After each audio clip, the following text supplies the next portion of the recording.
बहादुर अफवाज ने भारत के खिलाफ जंग जीती। फील्ड मार्शल सैयद आसिम मुनीर की क़यादत में हमने तारीखी कामयाबी हासिल की। मार्का हक में भारत को ऐसा सबक सिखाया जो वो नहीं भूलेगा। वज़ीर आज़म शहबाज शरीफ की लंदन में साथियों से गुफ्तगू। कहा, दहशतगर्दी का चैलेंज फिर सर उठा रहा है। चंद साल पहले दहशतगर्दों को पाकिस्तान आने दिया गया जो नहीं होना चाहिए था।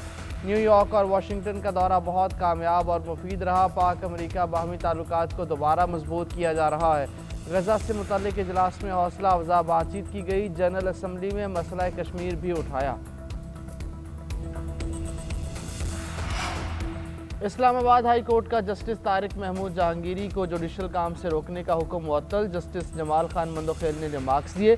सुप्रीम कोर्ट ये फैसला दे चुकी है कि एक जज को जुडिशल वर्क से नहीं रोका जा सकता।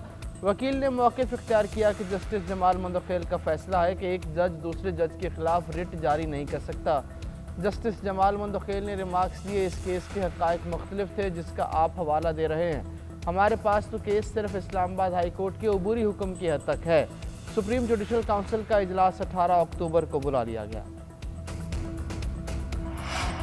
खेल के मैदान में ऑपरेशन सिंदूर। भारतीय फतह पर नरेंद्र मोदी का tweet. Chairman PCB Mohsin Naqvi का नरेंद्र मोदी को करारा जवाब। लिखा, तारीख पहले ही पाकिस्तान के हाथों तुम्हारी जिल्लत आमेज शिकस्त महफूज कर चुकी है। कोई क्रिकेट मैच इस सटल हकीकत को नहीं मिटा सकता। खेल में जंग को घसीटना तुम्हारी बेबसी को अयां करता है। भारत ने आज खेल को असल रूह को दागदार किया। भारतीय क्रिकेट टीम की ओछी हरकतों पर कांग्रेस ने भी मोदी सरकार को आड़े हाथों ले लिया। कहा, मोदी सरकार ने मुल्क की इज्जत खाक में मिला दी और तो और ट्रॉफी तक की पहचान ना मिल सकी।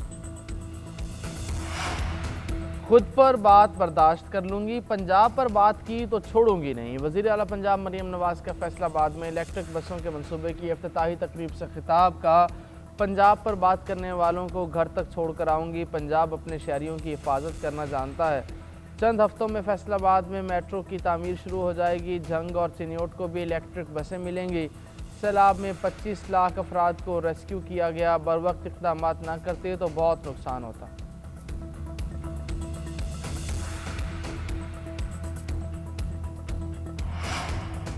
पाक IMF इक़्तिसादी जायज़ा मुज़ाकरात। वफ़द की वज़ारत ख़जाना आमद, वज़ारत ख़जाना और मोहम्मद औरंगज़ेब से मुलाकात। वज़ीर ख़जाना ने मैक्रो इकनॉमिक अहदाफ और मुआशी सूरत हाल से आगाह किया। टैक्स में हासिल मालियाती कारकर्दगी और रेटिंग में बेहतरी पर ब्रीफिंग। सूबाई हुकूमतों के नुमाइंदों की भी वफ़द से मुलाकात शेड्यूल। बजट सरप्लस और ज़राई इनकम टैक्स वसूली के मामलात ज़ेर बहस आएंगे। सूबाई हुकूमतें तकनीकी मुज़ाकरात में डेटा शेयरिंग करेंगी।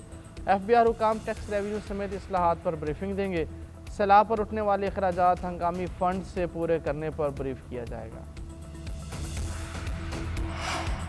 सैलाब ज़दा बुनीर में हुकूमती सतह पर बहाली का अमल ताख़ीर का शिकार। मकामी मुखैर हजरात और गैर सरकारी फलाही तंजीमें मदद के लिए पहुँच गईं। बच जाने वाले अफराद को मुखैर हजरात ने संभाल लिया।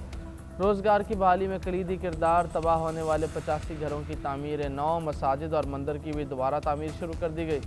मुतासरा तलबा के लिए तालीम की भी बेहतरीन सहूलियात। लैपटॉप तकसीम किए गए। बुनेर का गाँव पीर बाबा सबसे ज़्यादा मुतासर हुआ।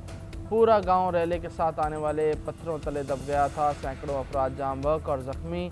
घर और रोज़गार तबाह हो गए।